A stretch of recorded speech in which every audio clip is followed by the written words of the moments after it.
සුබ දවසක් ඔයාලා හැමෝටම තරුවැස YouTube channel එකේ ඔයාලා සාදරයෙන් පිළිගන්නවා.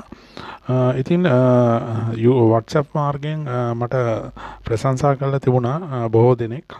එයාලගේ යම් යම් වැඩ කටයුතු මේ ඉහත වේලාවන් භාවිතා කිරීමෙන් සාර්ථක වුණා කියලා.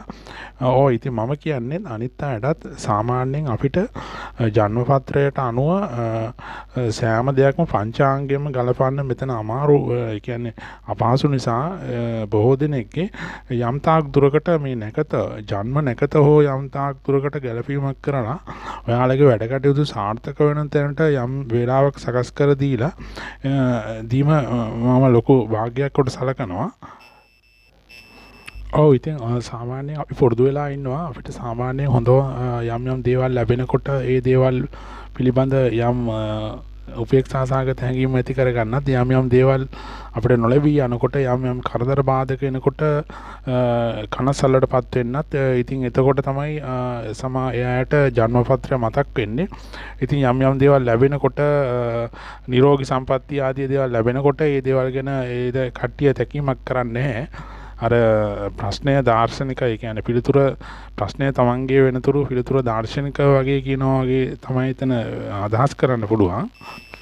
ඉතින් සමහර අය කියනවා අපිට ධනය බලය දැනුම ආදී දේවල් තිබුණත් අපි කරන කියන දේවල් යම් තාක් දුරට හරියන්නේ නැහැ. ඒ දේවල් අසාර්ථක වෙනවා. එහෙම කියන අය උදවියත් අපි දැකලා තියෙනවා. ඉතින් අපි දන්නවා මේ දේවල් අපිට භෞතිකව තිබුණත් යම් අපිට නොපෙනෙන යම් බලවේගයක් අපේ පිටුපස සිට ඒවා ක්‍රියාත්මක කරන ආකාරයක් තමයි අපිට පෙනී යන්නේ. ඉතින් ඔයාලා දන්නවා ජන්මපත්‍රයේ 50%ක් අපේ වැඩ කටයුතු වලට ඉදිරි අනාගත වලට බලපානවා. ඉතින් මේ දේවල් තේරුම් ගන්නකොට සමහර වෙලාවට අපි යම් අවිශ්වාසදායක ස්ථානවල රැඳී සිටිනවා. ඒ කියන්නේ අපිට අවාසිදායක තත්ත්වයන් දුරටත් එහාට ගිහිල්ලා තියෙනවා. ඉතින් ඔයාලා දන්නා ඇති මේ කාල සීමාවේ අනිවාර්යයෙන් සිකුරු ග්‍රහය සහ බුධ ග්‍රහය ලෞකික ඉෂ්ටඵලකාරක සිකුරු යම් තාක් දුරකට වක්‍ර වීමකට සිද්ධ වෙලා වාජනය වෙලා තියෙනවා. ඒ වගේම බුධ ග්‍රහය නීචත්වයට පත් වෙලා තියෙනවා. සිකුරු උච්චත්වයට පත් වූ ග්‍රහය වක්‍ර වීමක සිදුවීමේදී යම් සීමාවන් වාදකයන් ඉක්මවා ගොස් තිබෙනවා. ඉතින් මේ දේවල් වර්තමානයේදී අත්දකින්නට පුළුවන්.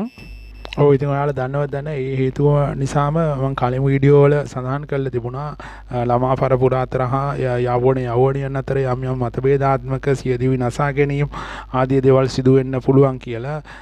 ඊට අමතරව රථ වාහන අනතුරු වලට වඩා වෙඩි තැබීම ආදී ඒ කියන්නේ කඩාකප්ප ඒ ආකාරයේ බිහිසුණු ක්‍රියා සිද්ධ වෙන්න පුළුවන් කියලා මම කලින් වීඩියෝ වල කියලා තිබුණා. ඉතින් මේ දේවල් සාමාන්‍යයෙන් ඉෂ්ට වෙගෙන යනවා. ඉතින් ඒක අවාසනාවක් වෙයි.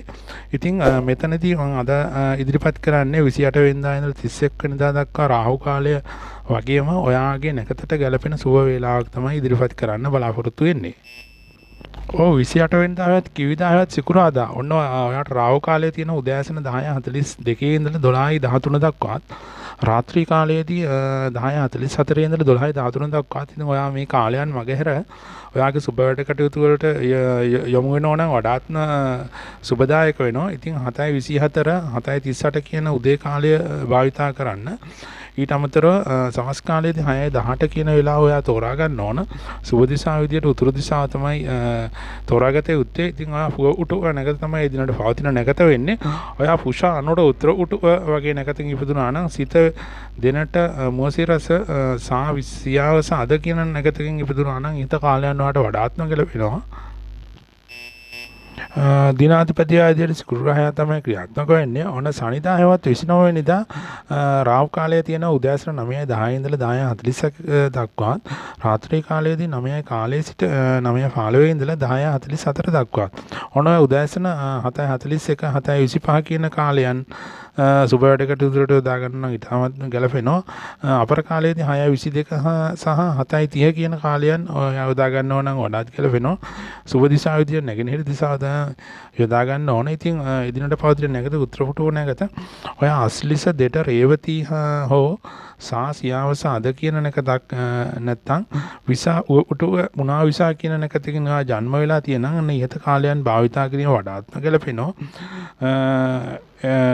දිනාධිපති විදියට සෙනසුරු ග්‍රහය තමයි ක්‍රියාත්මක වෙන්නේ.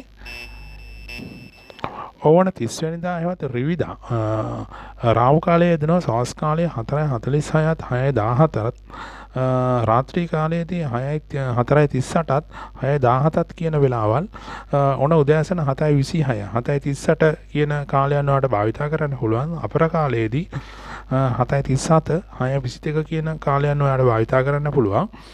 ඊට අමතරව ඕන නැගෙනහිර දිශාව තමයි ඔයා දිශාව විදිහට තෝරගන්න ඕන. එදිනට රේවතී නැගත 4:30 වෙනකම් පවතිනවා. මා මූල අශ්‍රිත කියන නැගතින් ඔයා ජන්ම වුණා නම් පුනාවස විසා උටු පුෂානෝට උත්තර පුටුව වගේ නැගතක් ඔයාට ඕන ජන්ම වුණා නම් ඊට කාලයන් භාවිතා කිරීම වඩාත්ම ගැලපෙනවා. ඔයා අපරභාග කාලයේ වේලාවල් කාලයන් භාවිතා කරනවා නම් ඔන්න බෙරණ වල් වසල පුෂ අනුර උත්තරපුටුව අස්ලිස දෙට රේවතී කියන එකකින් ඉපදුනා නම් ඒ කාලයන් භාවිතා කිරීම වඩාත්ම ගැලපෙනවා. ඉතින් දිනාධිපති විදියට රවි ග්‍රහයා තමයි ක්‍රියාත්මක වෙන්නේ. ඔන්න 31 වෙනිදා සඳු දින හෙවත් චන්ද්‍ර දින ඔයා සුව වේලා විදියට රාහු කාලයේ දෙනවා 7:38 ඉඳලා උදෑසන කාලයේ 9:10 වෙනකම්. රාත්‍රී කාලයේදී 7:46 ඉඳලා 9:14 වෙනකම් රාහු කාලය පවතිනවා. ඉතින් දකුණු දිශාව තමයි සුව දිශාව විදියට පාවිච්චි කරන්න ඕන. අපරවාක් කාලයේදී 6:36 කියන වෙලාව ඔයාට සුව කටයුතු සඳහා යොදා ගන්න පුළුවන්. එදිනට පවතින නැගත වෙන්නේ බෙරණ නැගත සිකුරුගේ නැගතක් වෙනවා. ඉතින් කැති උත්තරපල් උත්තරසල අස්ලිස දෙට රේවතී හෝ මා මූල අශ්‍රිත කියන නැගතින් වා ජන්ම වුණා නම් හිත කාලය භාවිතා කිරීම වඩාත්ම කළ වෙනවා. දිශාව විදියට දකුණු දිශාව යොදා ගන්න ඕන. නැවතත් මෙවන්න වැඩසටහනකින් ඔයාලා හමු වෙන තුරු ඔයාලට සුබ දවසක්. තෙරුවන් සරණයි.